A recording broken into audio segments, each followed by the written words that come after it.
Bonjour Monsieur Othman Belmouzouna, comment allez-vous? Très bien, et vous? Super, super. Bon, je sais que vous êtes actuellement data analyst chez L'Oréal, c'est bien ça? C'est ça, exactement. On va commencer l'interview. La première question que je vais vous poser, c'est qu'est-ce que le leadership pour vous?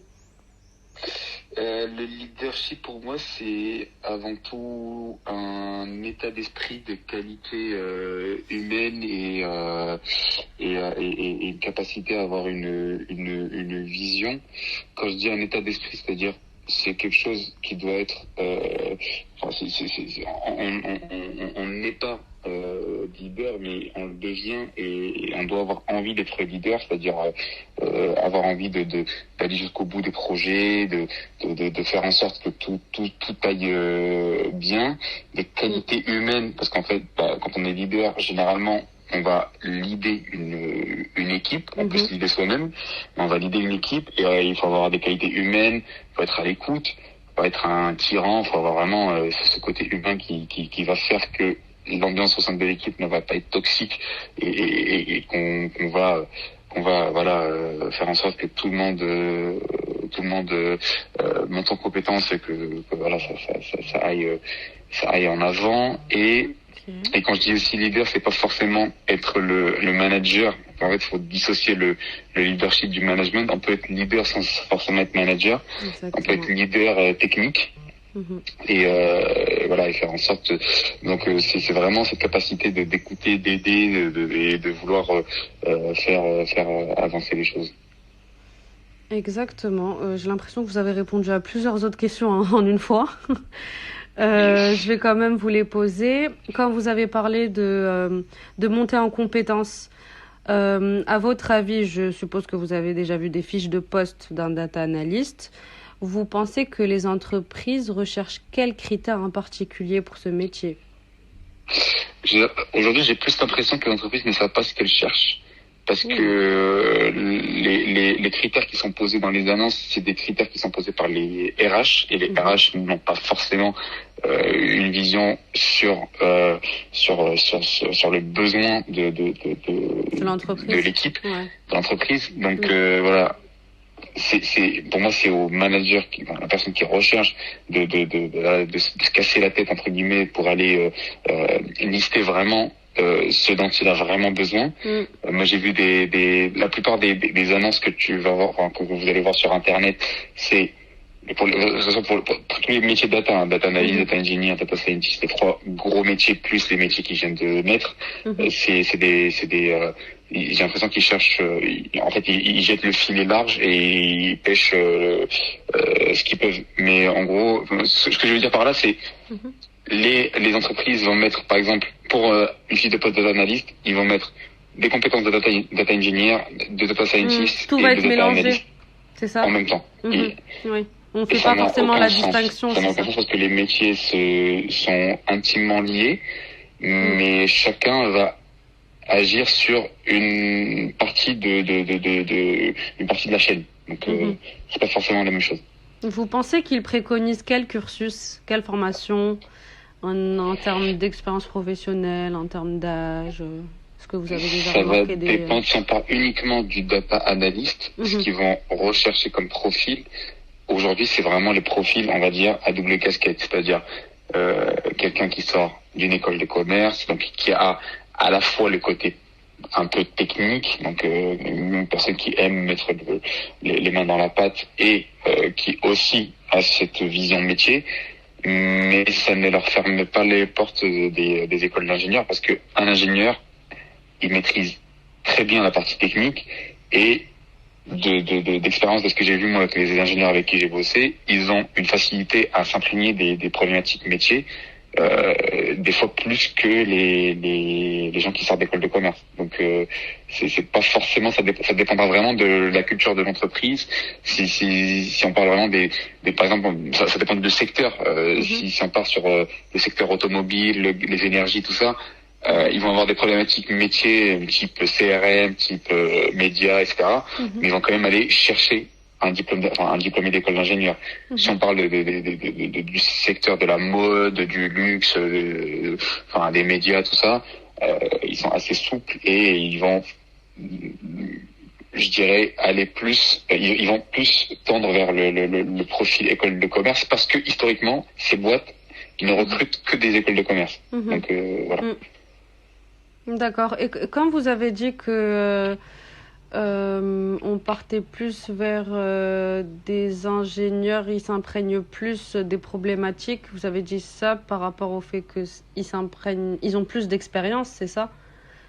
En fait, ils ont une aisance technique qu'une personne d'école de commerce risque de ne pas avoir. Après, ça ne veut pas dire une personne qui sort d'école de commerce, si elle a fait les bonnes formations et tout, elle pourra avoir le même niveau technique. Ça ne veut absolument rien dire. Je dis pas que toutes les personnes qui sortent d'école de commerce sont moins compétentes que les gens qui sont sortis d'école d'ingénieur. Moi, j'ai déjà vu des profils d'école de commerce qui sont vraiment plus forts que les gens qui sont ingénieurs entre guillemets, parce que au final, la partie technique, quand on parle du data, c'est plus le code, l'infrastructure, tout ça. Et ça reste vraiment de la logique. Donc, quelconque personne peut gérer ça, il n'y a pas de souci.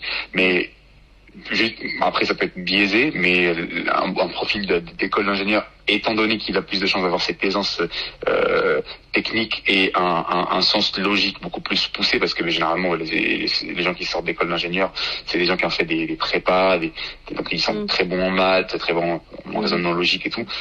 Ils trouvent pas de mal à s'adapter aux enjeux de la boîte, à comprendre les problématiques métiers et ainsi de suite. Surtout quand c'est lié au marketing, par exemple. Ok. Quand vous parlez de technique, qu'est-ce que ça peut être exactement pour un candidat en tant que data analyst? Vous avez parlé de code, d'aisance en mathématiques. Qu'est-ce que ça peut être encore? Certains outils pour peut-être? Moi, alors déjà le code, nous on est en train de tendre vers le no-code. Donc d'ici 5-10 ans, est-ce que ça va être encore une compétence, on va dire, obligatoire? Je pense pas. Après, pour moi, la compétence la plus importante, c'est du coup avoir un esprit logique, un esprit critique, parce que là, si on sait coder, on sait pas forcément analyser, on sait pas forcément raconter une histoire derrière ce qu'on a récupéré comme chiffre. Donc voilà, donc il faut esprit bosser d'analyse surtout, c'est ça? Ça a coupé. Vas-y quoi? Je vous ai dit donc un esprit d'analyse, savoir analyser, savoir interpréter les chiffres, avoir aussi de très très très bonnes connaissances mathématiques, parce que généralement, la data analyse, c'est pas que faire des dashboards, regarder des moyennes, suivre des courbes. Des fois, on peut aussi être amené à faire des prévisions, des projections, des algorithmes de régression, des trucs comme ça pour justement répondre à certains enjeux métiers. Et ça, malheureusement, dans les écoles de commerce, c'est quelque chose qui fait défaut, parce qu'on va mettre plus l'accent sur l'utilisation des outils de data viz. Mais bon, après, encore une fois, ça dépend du besoin d'entreprise. Il y a pas mal d'entreprises qui recrutent des data analysts pour faire un travail de BI analyst, qui consiste à faire des dashboards. Mais voilà, donc pour moi, la plus importante, c'est l'esprit critique et l'esprit d'analyse. Deuxième, c'est de solides connaissances en mathématiques. Et troisièmement, c'est la communication. C'est primordial. On peut sortir des chiffres, on peut savoir les analyser, on peut savoir les interpréter, mais on risque de pas savoir les présenter. Et ça, c'est super important, parce qu'en face, le client, c'est les métiers, et les métiers, ils n'ont pas forcément le même background. C'est super que vous parliez de ça, parce que la prochaine question, c'est par rapport aux compétences humaines. Les soft skills qu'on peut rechercher chez un candidat pour un poste de data analyst. Vous avez parlé de la communication qui est super importante du coup. Ouais. Savoir communiquer, l'interprétation des chiffres. C'est ça. Première compétence humaine. Alors deuxième compétence humaine, ça va être forcément de l'organisation, parce que quand on est data analyst, on est généralement submergé. Enfin, quand on est data analyst, on ne se tourne pas les pouces, clairement. se tourne pas les pouces, on est très sollicité parce que forcément c'est des compétences qui sont rares aujourd'hui. Donc faut être organisé pour pouvoir répondre à toutes les demandes. Troisième compétence, je dirais une compétence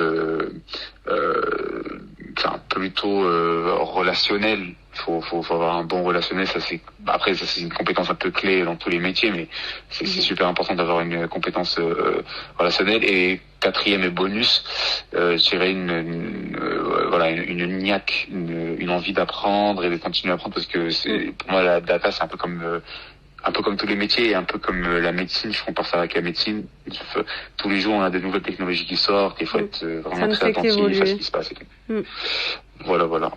Ok. Et la rigueur, super important. Oui, être rigoureux, ok, d'accord. Ouais. Tout à l'heure, on avait parlé de la différence de leader et de manager. Et du coup, cette question, elle est en rapport avec ça.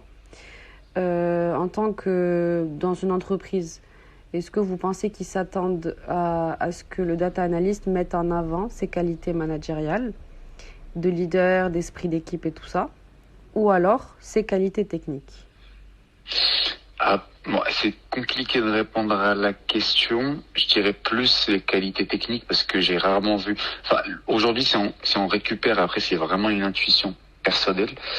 Si on récupère toutes les annonces, les comment dire, les fiches de poste, les fiches de poste sur internet.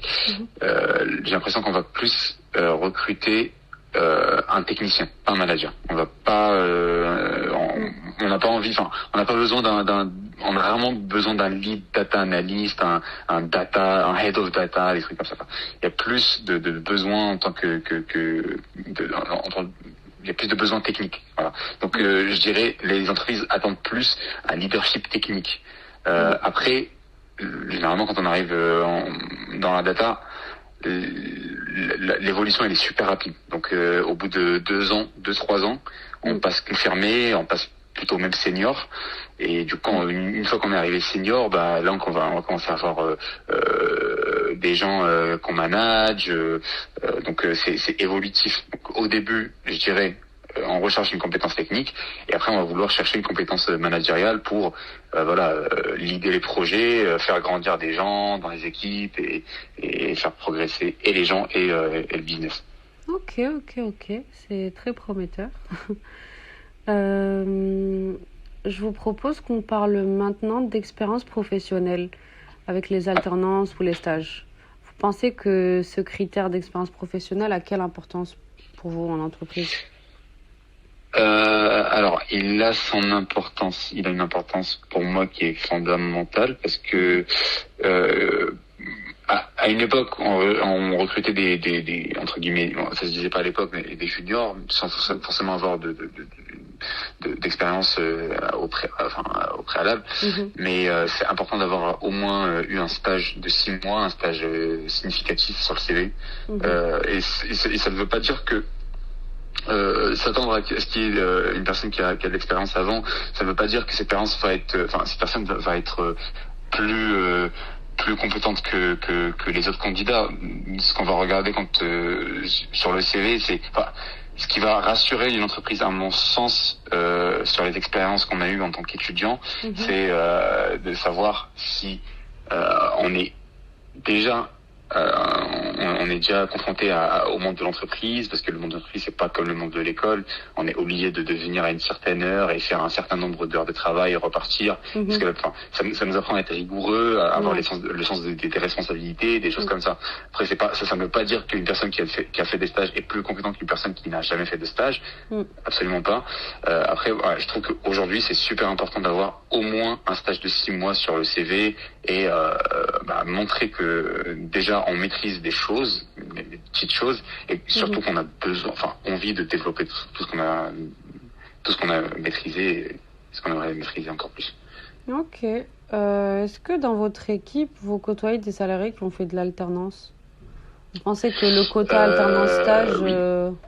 Dans mon équipe, il y a plus d'alternants ou de stagiaires? 4 personnes, et sur les 4 personnes, je pense qu'il y a 3 qui ont fait une alternance. Ok.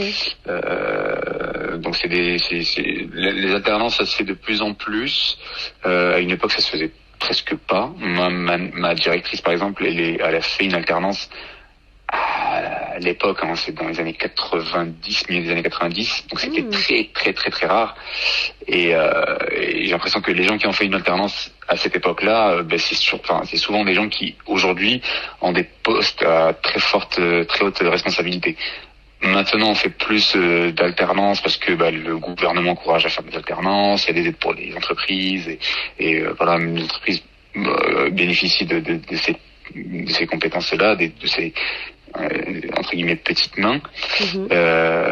Et je trouve que ouais, ça c'est vraiment quelque chose de super qui apporte beaucoup de choses. Ok, c'est clair, on est d'accord.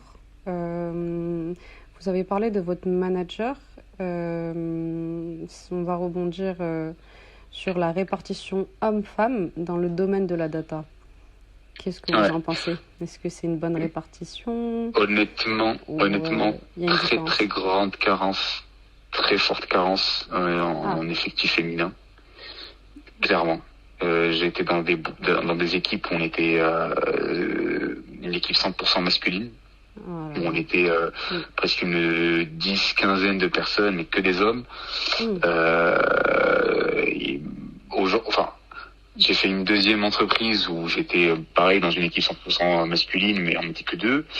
Aujourd'hui, l'équipe data avec qui je bosse, elle respecte cet équilibre homme-femme, un équilibre assez fragile, on va dire, mais c'est pas de la faute des entreprises, j'ai l'impression, mais c'est plutôt de la faute d'une partie de la perception du métier et d'une autre partie, d'un héritage historique, parce qu'en fait tous les métiers de l'informatique on les attribue à des hommes. On dit un informaticien, un data analyst. On va jamais penser à dire une data analyst, par exemple, une informaticienne. C'est déjà il y a ça, et aussi la conséquence de ce problème-là, c'est que les femmes aujourd'hui, j'ai échangé avec beaucoup de personnes dans mon master, des femmes, et moi je viens d'un master qui est à la fois data et CRM, et à chaque fois que je posais la question, les femmes répondaient: j'ai pas envie de bosser dans la data, c'est très, très compliqué, et c'est un domaine masculin. Donc il y a plusieurs choses à changer. Pour moi, c'est super important d'avoir les deux visions, la vision féminine et la vision masculine, qui ne sont pas distinguées, mais plutôt qui sont vraiment deux façons de voir les choses qui sont complémentaires, parce que pour moi, la femme et l'homme ils se complètent. Et voilà, faut vraiment plus d'effectifs féminins dans cette branche-là. Je suis d'accord avec super vous, important. et on est là pour changer ces quotas-là. Yes. Une dernière question, du coup, pour clore cet entretien, cette interview. Pour vous, quelle formation est la mieux adaptée pour le leadership dans le domaine de la data?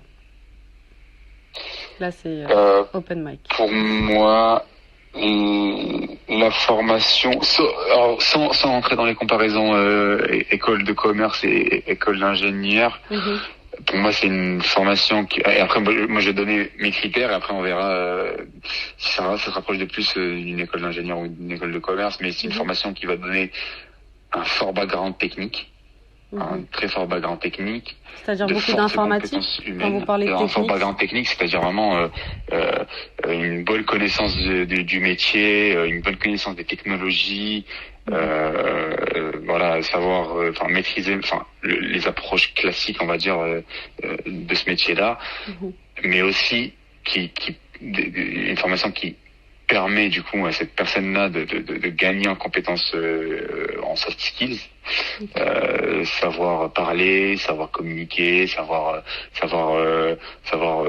entretenir des relations professionnelles, c'est super important. Donc si on arrive à trouver un équilibre parfait entre ces deux critères, c'est ça qui fait, là, pour moi, vraiment c'est que personnel, hein, c'est ça qui fait pour moi la bonne et la mauvaise formation. Mais sinon, voilà, le problème aujourd'hui, c'est que les écoles de commerce, elles vont plutôt tendre à développer un réseau, savoir faire des présentations, savoir vraiment.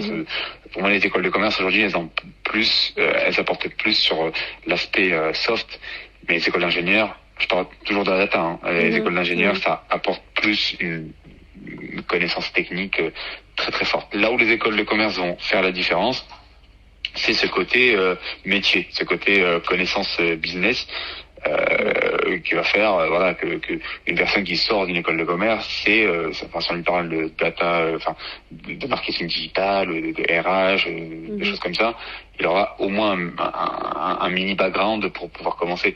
Là, une personne qui sort de l'école d'ingénieur, elle sera complètement agnostique à ces notions-là, sauf dans les cas des écoles d'ingénieurs qui font faire des doubles cursus à leurs ingénieurs. Je sais que j'ai des collègues qui ont fait Mhm. Centrale, Supélec, qui ont fait Centrale Supélec et l'EDEC. Donc là, Double on est vraiment cursus. sur Ouais, une combinaison parfaite. ouais. Et ça c'est des masters, enfin c'est des formations qui voient de plus en plus le jour. Mhm. Là, j'ai cité EDEC, Supélec. Je sais que HEC fait un partenariat avec Polytechnique pour justement avoir ces deux visions. Ah, Il y a aussi Télécom qui a à la fois une business school et une école d'ingénieurs. Enfin, ah, pas mal de. ok. Donc vraiment, c'est là où vraiment je veux dire, là, c'est la formation parfaite. Ça peut être une solution du coup à tout ça, c'est avoir un partenariat entre les écoles de commerce et les écoles d'ingénieurs, c'est Exactement, ça. Ok. exactement. Ok, c'est tout clair pour moi en tout cas. Merci beaucoup, Monsieur Belmouzouna. Merci à vous. Au revoir.